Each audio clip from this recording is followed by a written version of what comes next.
Hello दोस्तों, आप देख रहे हैं ए टू जेड चैनल। और आज मैं आपके लिए लेकर आया हूँ दशा माता की व्रत की कथा, वो भी पहले दिन की। दोहा। शारद माँ को सुमरी के गणपति लेऊ मनाए, दशा मात की ये कथा सुनिए चित्त लगाए। यह व्रत चैत्र कृष्ण दशमी को घर की शुभ दशा बनी रहने के लिए किया जाता है। सुहागन औरतें इस दिन डोरे की पूजा करके राजा नल दमयंती की कहानी कहती या सुनती है। वह एक समय भोजन करती है। एक घर में कोई सास बहू थी। बहू का पति विदेश गया हुआ था। एक दिन सास ने बहू से गांव में जाकर लाग लगाकर भोजन बनाने को कहा। वह गांव में आग लेने गई, पर किसी ने उसे आग नहीं दी और कहा कि जब तक दशा माता की पूजा न हो जाएगी आग नहीं मिलेगी। बहू बेचारी खाली घर लौट आई और सास के सामने कड़ा पटक दिया और कहा कि गांव भर में दशा माता की पूजा है, इसलिए कोई आग नहीं देता। शाम को सास आग लेने के लिए गांव में गई। तब स्त्रियों ने उसे स्वागत पूर्वक बिठाया और कहा कि सवेरे बहू आई थी, परंतु हमारे यहाँ पूजा नहीं हुई थी, इसी कारण आग नहीं दे सकी। सास आग लेकर अपने घर के दरवाजे पर पहुंची ही थी कि एक व्यक्ति बछवा लिए आया और उसके पीछे ब्याई कलोरी गाय थी। स्त्री ने उससे पूछा कि यह गाय क्या पहलोठी ब्याई है। आदमी ने कहा हाँ। उसने फिर पूछा कि बछवा है या बछिया। उसने जवाब दिया बछवा। सास ने घर में जाकर बहू से कहा आओ हम तुम भी दशा माता के गंडे ले और व्रत करें। दोनों ने गंडे लिए। सवेरे से व्रत आरंभ किया। 9 व्रत पूरे हो चुकने के बाद 10वें दिन गंडे की पूजा की। सास बहू दोनों ने मिलकर गोल गोल बेले हुए 10-10 अर्थात कुल 20 फरे बनाए। 21वां एक बड़ा फरा गाय को दिया। पूजन करने के बाद सास बहू दोनों पारण करने बैठी। उसी समय बुढ़िया के लड़के ने विदेश से आकर दरवाजे पर आवाज़ लगाई। आवाज़ सुनकर माँ ने मन में कहा क्या हरज है, उसे ज़रा देर ठहरने दो, मैं पारण कर चुकूंगी तब किवाड़ खोल दूंगी। परंतु बहू को रुकने का साहस नहीं हुआ। अपनी थाली का अन्न इधर उधर करके झट पानी पीकर वह उठ खड़ी हुई। उसने जाकर किवाड़ खोले। पति ने पूछा कि माता कहाँ है। स्त्री ने कहा कि वह तो अभी पारण कर रही है। तब पति बोला मैं तेरे हाथ का जल अभी नहीं पीऊँगा, क्योंकि मैं 12 बरस से आया हूँ। इतने दिनों तक न जाने तू कैसी रही। माता आएगी, वह जल लाएगी, तब जल पीऊँगा। यह सुनकर स्त्री चुपचाप बैठ गई। माता पारण कर अपनी थाली धोकर पी चुकी। तब वह लड़के के पास गई। लड़के ने सादर पैर छुए। माता उसे आशीर्वाद देती हुई भीतर घर में लिवा ले गई। माता ने थाली परोस कर रखी। बेटा भोजन करके बैठ गया। उसने हाथ में प्रथम ग्रास ही लिया था कि फरों के वे टुकड़े जो बहू ने अपनी थाली से फेंक दिए थे अपने आप उचक कर उसके सामने आने लगी। उसने माँ से पूछा यह सब क्या तमाशा है। माँ बोली मैं क्या जानूँ, बहू जाने। यह सब सुनते ही लड़का आग बबूला हो गया। वह बोला ऐसी बहू मेरे किस काम की, जिसके चरित्र की तू साक्षी नहीं है, उसको अभी निकाल बाहर करो। यदि वह घर में रहेगी तो मैं घर में नहीं रहूँगा। माता ने पुत्र को व्रत के पारण का सब हाल बताकर हर तरह से समझाया, परंतु उसने एक भी ना मानी। वह यही कहता रहा कि उसे निकाल बाहर करो, तभी मैं घर में रहूँगा। माँ ने सोचा बहू को थोड़ी देर के लिए बाहर कर देती हूँ, इतने में लड़के का गुस्सा शांत पड़ जाएगा, उसकी बात रह जाएगी, तब फिर मैं उसे घर में ले आऊँगी। उसने बहू से कहा देहरी के बाहर जाकर उसारे के नीचे खड़ी रह, जब बहू ओरी के नीचे खड़ी हुई तब उसारा बोला, मुझे इतना भार छानी छप्पर का नहीं है जितना तेरा है। दशा माता के विरोधी को मैं छाया नहीं दे सकता। तब वह वहाँ से चलकर घिरोची के पास गई। घिरोची बोला, मुझसे हटकर खड़ी हो, मुझे इतना भार घड़ों का नहीं है जितना तेरा है। तब वहाँ से भी हटकर घूरे पर जाकर खड़ी हुई। तब घूरा बोला, मुझे इतना भार सब कूड़े का नहीं है जितना तेरा है, चल हटकर खड़ी हो। इस तरह वह जहाँ कही जाती वहीं से हटाई जाती थी। इसी कारण वह अपने जी में अत्यंत दुखी होकर जंगल को भाग गई। जंगल में भूखी प्यासी फिरती फिरती वह एक अंधकूप में गिर पड़ी। गिरी सही पर उसे चोट न आई। वहाँ नीचे जाकर बैठ गई। उसी समय राजा नल उस जंगल में शिकार खेलते खेलते वहाँ पहुँचे। उनके साथ के सब लोग बिछड़ गए थे। वह प्यास के मारे भटकते हुए उसी कुएं पर आए जिसमें उक्त स्त्री गिरी हुई थी। राजा नल के भाई ने कुएं में लोटा डाला तो स्त्री ने उस लोटे को पकड़ लिया। तब भाई ने राजा से कहा कि इस कुएं में तो किसी ने लोटा पकड़ रखा है। तब राजा ने कुएं की जगत पर जाकर कहा कि भाई, पुरुष है तो मेरे धर्म का भाई है और यदि स्त्री है तो मेरे धर्म की बहन है।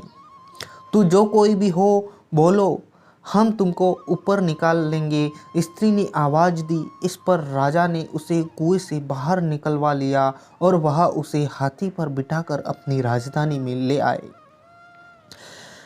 महाराज को शिकार से लौटकर महलों की ओर आते देखकर धावनों ने महारानी के पास जाकर खबर दी कि महाराज आ रहे हैं और एक रानी भी साथ ला रहे हैं। रानी अपने मन में बड़ी दुखी हुई। वह सोच ही रही थी कि इसी बीच महाराज सामने आ पहुँचे। तब रानी ने हाथ जोड़कर विनय की, महाराज, मुझसे ऐसी क्या बात बन पड़ी जो आप मेरे रहते हुए दूसरा विवाह कर ले आए। इस पर नल ने हंसकर उत्तर दिया, वह जो आई है तुम्हारी सौत नहीं है, ननद है, मेरी बहन है। तुमको उसके साथ मेरी सगी बहन जैसा बर्ताव करना चाहिए। यह सुनते ही रानी मोह प्रसन्नता से कमल की तरह खिल उठा। उसने कहा, अब तक मैं ननद का सुख न जानती थी। अच्छा हुआ जो भाग्य से ननद आ गई। राजा ने उसका नाम मोह बोली बहन रखा और उसके लिए एक अलग महल बनवा दिया। उसी में वह आनंद से रहने लगी। इसी प्रकार सुखपूर्वक बहुत दिन बीत गए। एक दिन राजा की एक घोड़ी ब्याई। तब राजमहल की स्त्रियां बधाई गाने लगी। मुँह बोली बहन ने अपनी दासियों से कहा, बाहर जाकर देखो तो सही किस बात की बधाई बज रही है। उन्होंने बाहर से आकर कहा, महाराज की घोड़ी अच्छी घड़ी में एक उत्तम बिछेड़ा ब्याई है, इसी की बधाई गाई जा रही है। उसने पूछा, पहलोठी ब्याई है या दूसरी तीसरी बार? उन्होंने जवाब दिया, ब्याई तो पहले ही है। तब उसने रानी के पास जाकर कहा, आओ भावज, आओ भावज, हम तुम दोनों दशा माता के गंडे ले। रानी ने पूछा, इसके गंडे और कैसे गंडे हैं, सो मुझे समझाओ। तब वह बोली, भाई की एक घोड़ी पहले पहल बिछड़ा ब्याई है। दशा माता के व्रत का भी यही नियम है कि पहले पहल जब गाय या घोड़ी या स्त्री का प्रसव सुने तब गंडा लेकर व्रत आरंभ करे, या स्त्री का प्रसव सुने तब गंडा लेकर व्रत आरंभ करे। 9 व्रत करने के बाद 10वें दिन गंडे का पूजन करके विसर्जन करे। इसी के साथ उसने पारण के पदार्थ और नियम बतलाए। तब रानी बोली, ननद, तुम्हारा व्रत तुमको फले। मैं पूड़ी और दूध की साड़ी खाने वाली रानी महारानी भला बनफरा गोले की पपड़ी खाकर कैसे रह सकती हूँ। ऐसा खाना खाए मेरी बला। वह बोली, भाभी, मुझे जो चाहो सो कह लो, परंतु व्रत के संबंध में कुछ भी मत कहो। मैं इसी व्रत के कारण मारी मारी फिरी और तुम्हारे देश में आई हूँ। तब रानी ने उदासीनता के साथ कहा, मुझे क्या पड़ी है, तुमको रुचे सो करो, मैं मना तो नहीं करती। स्त्री ने श्रद्धापूर्वक गंडा लिया। 9 दिन तक 9 व्रत किए और कथाएं कही। 10वें दिन विधिवत पूजन किया, गोला फरा बनाया और शाम को पारण करने बैठे। उसी समय उसके पति को कुछ अनायास प्रेरणा सी हुई और वह अपनी माता से आज्ञा लेकर घर से बाहर हो गया। घूमता फिरता वह राजा नल की राजधानी में जा पहुंचा और अपनी स्त्री का पता लगाने लगा। एक कुएं पर उसने औरतों को बातें करते सुना। वह बोली, राजा हाल में मुंह बोली बहन लाए हैं। वह बड़ी ही सुंदर ही स्त्री है, आजकल उसी का किया हुआ सब कुछ होता है। दूसरी बोली, वह जैसी सुंदर है वैसी धर्मात्मा भी है। जब से आई है तभी से उसने सदा व्रत खोल रखा है। जो उसके दरवाजे पर जाता है सादर इच्छा भर भिक्षा पाता है। तीसरी बोली, वह जैसी धर्मात्मा है वैसी ही सदाचारिणी भी है। चौथी बोली, वह जैसी सदाचारिणी है वैसी सर्वप्रिया भी है, भीतर बाहर से सभी लोग उससे खुश हैं। पांचवी बोली, यह तो सब है परंतु अब तक न पता चला कि वह कौन है और कहाँ से आई है। स्त्रियों की बातें सुनकर वह साधु के वेश में राजा नल की मुँह बोली बहन के महल के द्वार पर जा पहुंचा। वहां उसने आवाज़ लगाई तो क्षेत्र के प्रबंधनकर्ता उसे भिक्षा देने लगे। उसने भिक्षा लेने से इनकार कर दिया और कहा, जब क्षेत्र देने वाली खुद आकर भिक्षा देगी नल तब लूँगा, नहीं तो नहीं लूँगा। तब लोगों ने उससे कहा, इस समय वह दशा माता का व्रत करके पारण कर रही है, तब निश्चिंत हो जाएगी, तब तुमको भिक्षा देगी। तब तक ठहरे रहो। अब चुपचाप बैठा रहा। पारण कर लेने के बाद वह मुट्ठी में मोती भर कर आई, परंतु सामने अपने पति को पल्ला फैलाए देखकर वह मुस्कुराती हुई लौट आ गई। दोनों ने एक दूसरे को अच्छी तरह पहचान लिया। रानी ने ननद को मुस्कुराते देखकर कहा, जिस दिन से तुम आई हो आज तक मैंने तुमको कभी हंसते नहीं देखा। आज इस विदेशी को देखकर हंसी हो, इसका क्या कारण है? उसने उत्तर दिया कि वह विदेशी तो हमारे ही घर का है। रानी ने पूछा, तब वह ऐसे क्यों आए? उसने कहा, अभी वह मेरा पता लगाने चले आए हैं। रानी ने राजा से कहा, तुम्हारी मुँह बोली बहन के घर के लोग आए हैं। राजा ने कहा, उनसे कह दिया जाए कि अभी यहाँ से घर जाकर वहाँ से अपनी हैसियत से आए, तब मैं बहन की विदाई करूँगा। तब वह घर को वापस चला गया। उसने माता से कहा, तुम्हारी बहू राजा नल के यहाँ उसकी बहन होकर रहती है, नित्य सदा व्रत देती है और नियम धर्म से दिन बिताती है। तब माता ने आज्ञा दी कि तुम जाओ उसे लिवा लाओ। वह डोली, पीनस बाजे, कहार आदि हथोचित सज धज के साथ फिर से राजा नल के नगर में गया। राजा ने समधी की हैसियत से उसका स्वागत किया और कुछ दिन मेहमानी में रखकर विधि पूर्वक बहन की विदाई की। जब वह महल से बाहर निकलकर चलने लगी तब महल भी उसके पीछे पीछे चलने लगी। तब रानी बोली, ननद जी तुम चली और मेरा महल भी ले चली, जरा लौट कर पूछे की और देखती जाओ। जो ही उसने लौट कर देखा त्यों ही राजा का संपूर्ण राजसी वैभव सहसा लुप्त हो गया। वह स्त्री तो अपने पति के साथ जाकर आनंद से रहने लगी, परंतु राजा नल का यह हाल हो गया कि राजा रानी दोनों कमरी कथरी ओढ़े फिरने लगे। उनके रूपकार पत्थर के हो गए और अटाले भोजनालय में पत्ते खड़खड़ाने लगे। तब राजा नल बोले, रानी जहाँ राज किया वहाँ इस दशा में नहीं रहा जाता, इसलिए यहाँ से हट जाना ही उचित है। रानी पतिव्रता स्त्री थी, उसने राजा की आज्ञा मानना और उनकी विपत्ति में उनका साथ देना सहर्ष स्वीकार किया। राजा रानी दोनों महल से निकलकर चल दिए। चलते चलते एक गांव के पास पहुँचे। वहाँ बेर के वृक्षों में अच्छे अच्छे बेर लगे हुए थे।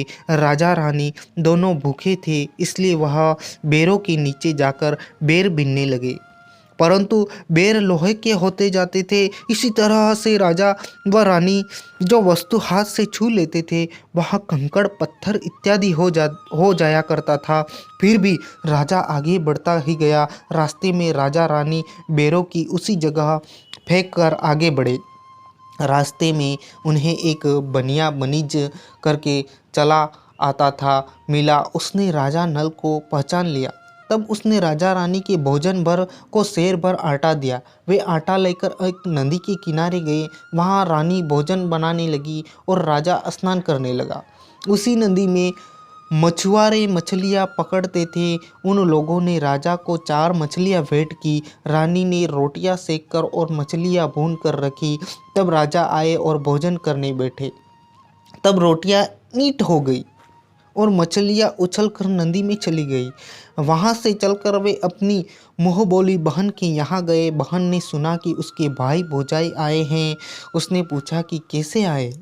रानी ने कहा कि उल्टे चिथड़ा भूखे कुकरा ऐसे आए और कैसे आए।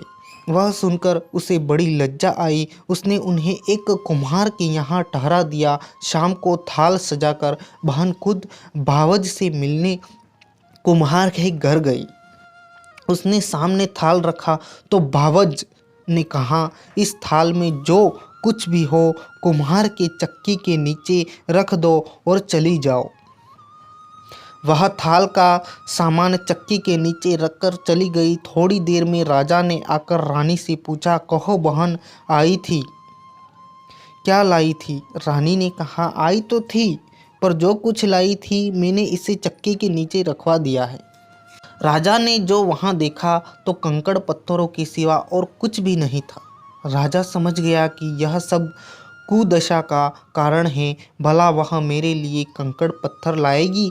तब वे लोग वहाँ से भी चलकर अपने मित्र के घर गए। मित्र ने सुना कि उनके मित्र आए हैं तो उसने पूछा कैसे आए हैं।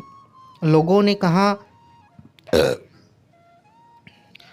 ने कहा कमरी ओढ़े कथरी बिछाए मांग मांग कर खाए ऐसे आए और कैसे आए। मित्र ने दुखी होकर कहा कोई हानि नहीं, जैसे आए वैसे अच्छे आए। आखिर मित्र है उसको महलों में लिवा लाओ। मित्र ने बड़े आदर भाव से उनका स्वागत किया, भोजन कराया और एक कमरे में उनके सोने के लिए पलंग बिछवा दी। उस कमरे में खूंटी पर 9 लखा हार टंगा हुआ था और पलंग की पाटी पर बिजुरिया खांडा रखा था। आधी रात के समय राजा सो गए थे। रानी उनके पैर दबा रही थी। उसने देखा कि हार वाली खूंटी के पास दीवार में एक मोर का चित्र बना है। वह हार को धीरे धीरे निकल रहा है और खांडा पलंग की पाटी में समाता जाता है। रानी ने राजा को जाकर वह दृश्य दिखाया। तब राजा ने कहा यहाँ से भी चुपचाप भाग चलना चाहिए, नहीं तो सवेरे चोरी का कलंक लगेगा। तब मित्रों को क्या मुख दिखाएंगे। निदान राजा रानी दोनों रात को उठकर भाग चले गए। राजा दंपत्ति चलते हुए एक अन्य राजा की राजधानी में पहुँचे। वहाँ अतिथि और भिक्षुओं को सदाव्रत दिया जाता था। राजा रानी भी सदाव्रत लेने लगे। उस समय सदाव्रत बंद हो चुका था। वहाँ के अधिकारियों ने कहा कि यह लोग न जाने कहाँ के अभागे आए हैं कि उन्हें देने के लिए कुछ भी नहीं बचा, फिर भी उन्हें मुट्ठी मुट्ठी चने दे दो। इस प्रकार अनादर और कुवाच्य सहित दान लेना अस्वीकार करते हुए राजा रानी वहाँ के दानाध्यक्ष की निंदा करते हुए बोले कि ऐसी कंजूसी है तो सदाव्रत देने का नाम क्यों करते हैं। इस पर दाना अध्यक्ष ने कहा कि ये भिक्षुक बड़े घमंडी मालूम होते हैं, भीख मांगते हैं और गालियाँ भी देते हैं। इनको हवालात में बंद कर दो। इस तरह राजा रानी दोनों एक कोठरी में बंद कर दिए गए। मुट्ठी मुट्ठी चने दोनों के खाने के लिए मिलने लगे। जिस कोठरी में राजा रानी कैद थे उसी के सामने से आम रास्ता था। एक मेहतरानी राजा की घुड़सार को पार कर उसी रास्ते से निकला करती थी। एक दिन वह बहुत देर से निकली। तब रानी ने पूछा कि आज तुमने इतनी देर कहाँ लगाई। वह बोली कि आज राजा की घोड़ी ब्याई है, उसी की टहल में ज़्यादा देर हो गई। रानी ने पूछा कि घोड़ी पहली बार ब्याई है या दूसरी बार। मेहत रानी ने कहा पहली बार। फिर रानी ने पूछा बछड़ा हुआ या बछड़ी? उसने जवाब दिया, बछड़ा हुआ है और अच्छी साइत में हुआ है। तब रानी ने राजा से कहा, एक बार मैंने तुम्हारी मुँह बोली बहन के गंडे का अनादर किया था, उसी दिन से अपनी दशा बदल गई है, इसलिए आज मैं दशा माता का गंडा लेती हूँ। राजा ने कहा, सो तो ठीक है, परंतु यहाँ पूजा की सामग्री कहाँ से आएगी, कैसे नियम धर्म निभेगा? रानी ने कहा, वही दशा माता सब कुछ करेगी, मैं तो उन्हीं का नाम लेकर गंडा लेती हूँ, फिर जो होगा देखा जाएगा। तब 9 तार राजा की पाग के और 1 तार अपने आंचल का लेकर रानी ने गंडा बनाया और उसी समय से व्रत को ठान लिया। थोड़ी देर में राजा खुद घोड़ी का बिछेड़ा देखने के लिए उसी रास्ते से निकला। राजा ने नल दमयंती को कोठरी में बंद देखकर पूछा कि ये लोग कौन हैं और किस अपराध के कारण यहाँ बंद है। पहरेदारों ने कहा कि ये लोग भिक्षा लेने आए थे, आपको आशीर्वाद देने के बदले गालियां देते थे, इसी कारण दाना अध्यक्ष ने इन लोगों को कैद कर दिया था।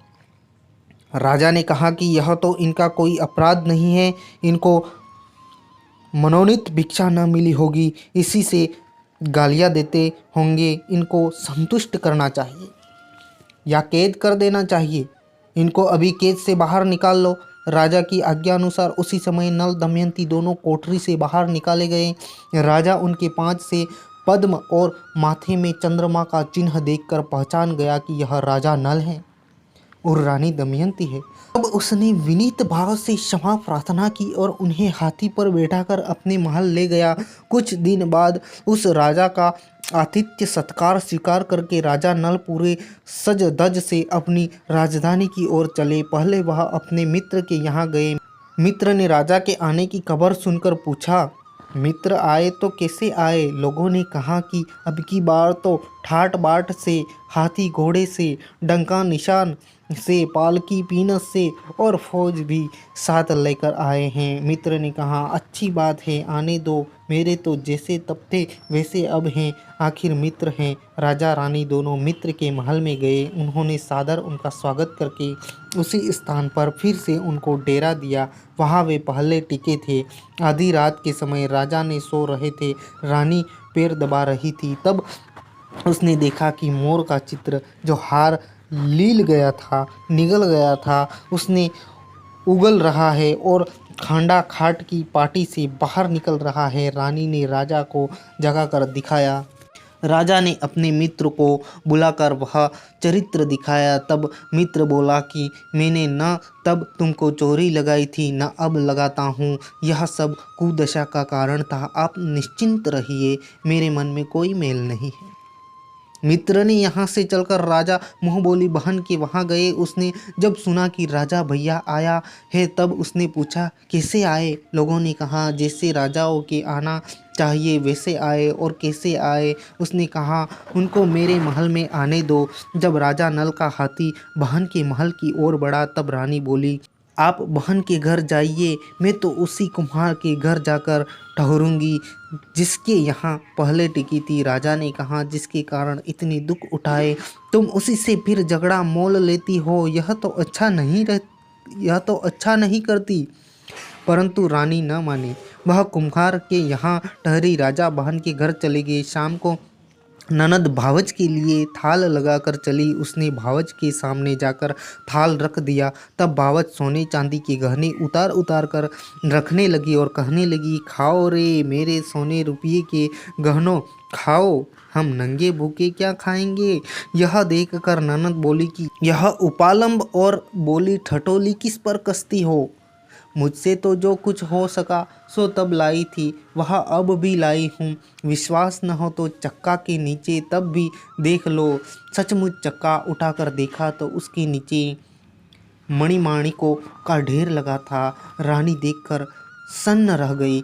वह बोली, ननद तुम्हारा कोई दोष नहीं, यह सब मेरी कुदशा का कारण था। रानी ने ननद का लाया हुआ सब सामान वापस कर दिया, कुछ अपनी तरफ से भी दिया, परंतु पूजा का न्योता न दिया। वहाँ से चलकर राजा सूरा गाय के पास आए तो उसने सब सोना समेत राजा को भरपेट दूध पिलाया। वहाँ से आगे चले, नदी के तट पर पहुँचे तो वहाँ पड़ाव पड़ गया। राजा का लाया चेताया गया। जब भोजन तैयार हो गया तब राजा भोजन करके बैठे। उस समय नदी में उछलकर गिरी हुई भुनी भुनाई मछली आप से आप थाली में आकर गिर पड़ी। वे रोटियां जो ईंटें हो गई थी फिर से रोटियां हो गई। तब राजा ने पूछा, यह सब क्या कौतुक है, कुछ समझ में नहीं आता।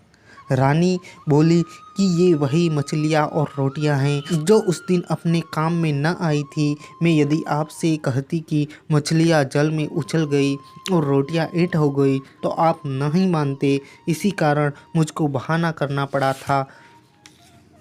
फिर वहाँ से सोना सहित राजा व रानी आगे बढ़े।